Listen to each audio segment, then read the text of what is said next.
එක්තරා ලස්සන ගමක ගමරාල කෙනෙකුයි ගම මහගෙයි බොහොම සතුටින් ජීවත් වුණා. හැබැයි මේ ගමරාලට තිබුණා එකම එක නරක පුරුද්දක්. ඒ මොකක්ද දන්නවද?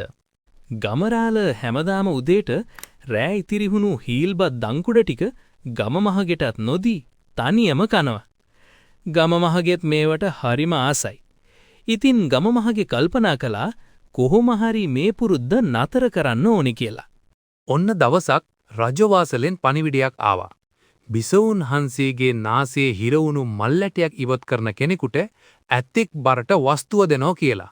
මේ කැහුණු ගමන් මහගේට නියම උපායක් මතක් වුණා. අනබෙරකරු මහත්තයා නතර වෙන්න. අපේ ගමරාල ඔය වැඩේට හරිම දක්ෂයා. මම හෙට උදේම එයාව එවනවා මාලිගාවට කියලා ගම මහගේ කිව්වා. අනේ පව් ගමරාලා තමන් දන්නේ නැති වෙදකමකට යන්න වුණු නිසා එයා හිතුවේ අද තමයි තමන්ගේ අවසාන දවස කියලා.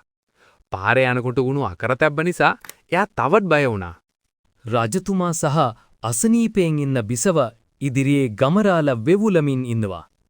ඔහුට තමන්ට වුණු කරදර මතක් වෙලා කියවෙනවා. ඇටකිති චූස්, කකුළු ගුරාස්, හාවා කල අකල විකල. මේ මරණින් ගැලවුණී නම් ආයේ නොකමි හීල්බත් දංකුඩ. ගමරාලගේ මේ අමුතු කවිය ඇහුණ බිසවට මහා හයියෙන් hina ගියා. ඒ hinaවත් එක්කම මල් ඇටය එළියට විසි වුණා. රජතුමා සතුටු වෙලා ගමරාලට ඇතෙක් බරට වස්තුව දුන්නා. එදායින් පස්සේ ගමරාල කවදාවත් තනියම දංකුඩ කෑවේ නැහැ.